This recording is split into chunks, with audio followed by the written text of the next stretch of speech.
Assalamualaikum warahmatullahi wabarakatuh. Nama saya Muhammad Andri Rizky dari kelas 12 Agama ingin mempresentasikan bab 4 kerjasama dan gotong royong.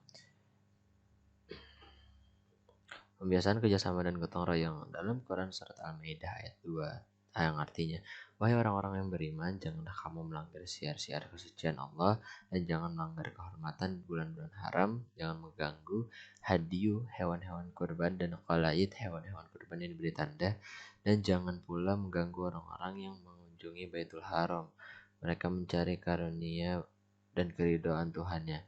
Tetapi apabila kamu telah menyelesaikan ihram, maka bolehlah kamu berburu. Jangan sampai kebencianmu kepada suatu kaum karena mereka menghalang-halangimu dari Masjidil Haram, mendorongmu berbuat melampaui batas kepada mereka.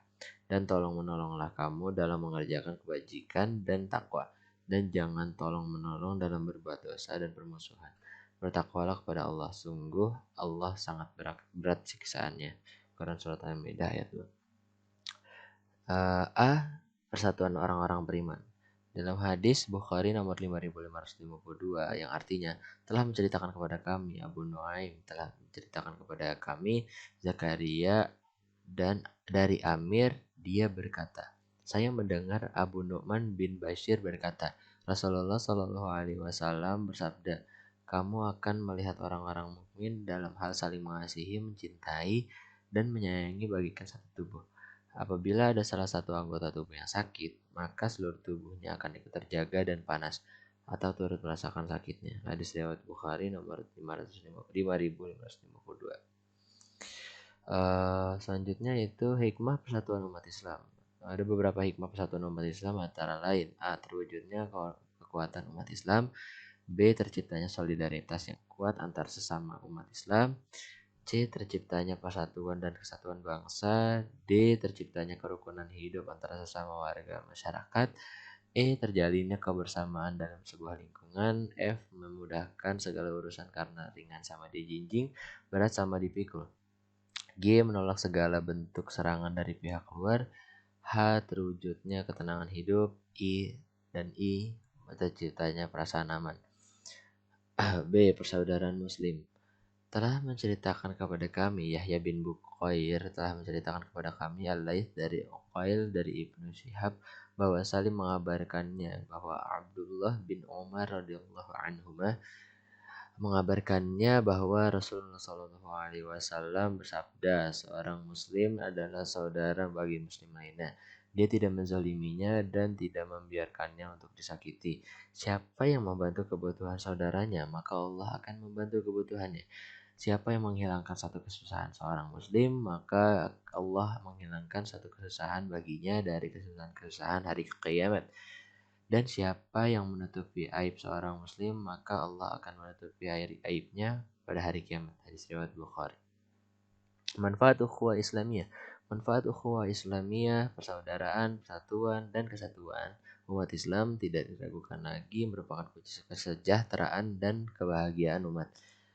Umat Islam sebagai sebuah sistem nilai mendorong para pemeluknya untuk senantiasa menjalin ukhuwah baik di internal umat Islam maupun dengan selainnya.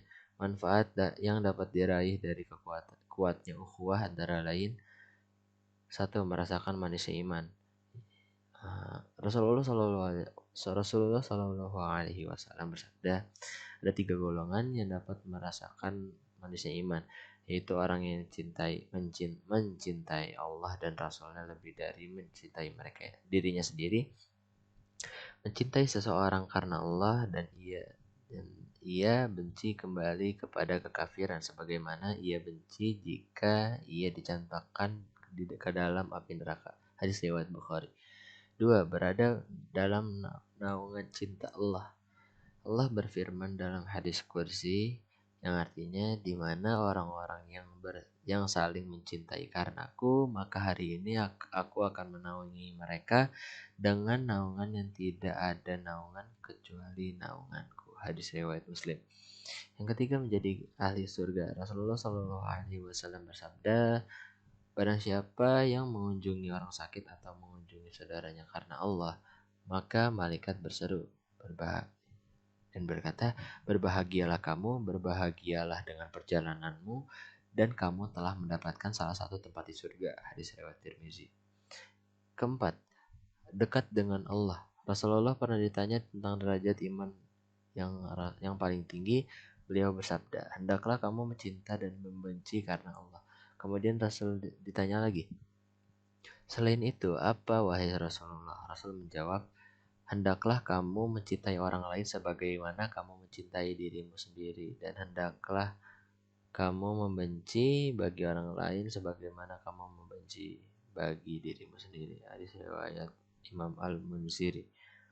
Yang kelima, diampuni dosanya oleh Allah. Rasulullah Shallallahu Alaihi Wasallam bersabda, jika dua orang Muslim bertemu dan kemudian mereka saling berjabat tangan, maka dosa-dosa mereka hilang dari kedua tangan mereka bagai berjatuhan dari pohon. C. Memelihara hubungan sesama Muslim. Dalam hadis diceritakan yang artinya dari Abu Hurairah radhiyallahu anhu, Nabi Shallallahu Alaihi Wasallam bersabda, barang siapa yang melapangkan satu kesusahan dari seorang mukmin, maka Allah melapangkan darinya satu kesusahan di hari kiamat.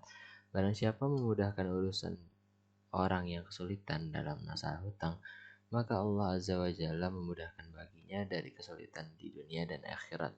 Barang siapa menutupi aib seorang muslim, maka Allah akan menutup aibnya di dunia dan akhirat.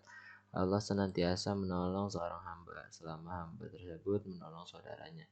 Barang siapa menempuh jalan untuk menuntut ilmu, maka Allah akan mudahkan baginya jalan menuju surga.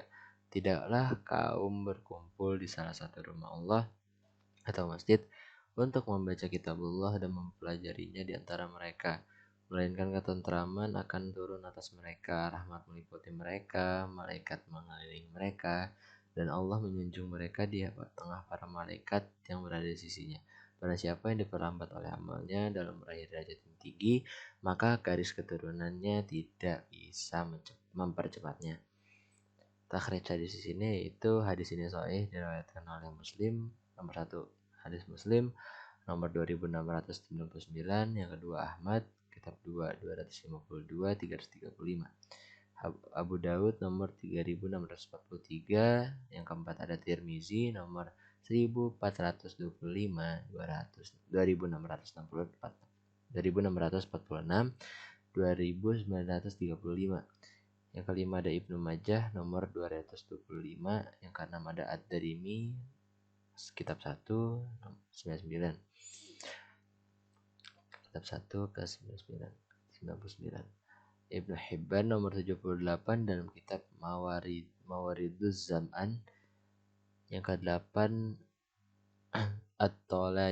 At-Toyalisi nomor 2439. Yang ke-9 ada Al-Hakim kitab 1 88 sampai 89. Yang ke-10 Al-Baghawi dalam Syarhus Sunnah nomor 127. Yang terakhir Ibnu Abdil Bar dalam Jami' Bayanil Ilmi wal Fadlihi 163, kitab 163 nomor 44. Kesimpulannya, presentasi kali ini yaitu membantu sesama muslim itu perlu dilakukan agar menciptakan kehidupan bertetangga yang harmonis dan damai. Terima kasih, kurang lebihnya mohon maaf. Wabillahi taufiq wal hidayah. Wassalamualaikum warahmatullahi wabarakatuh.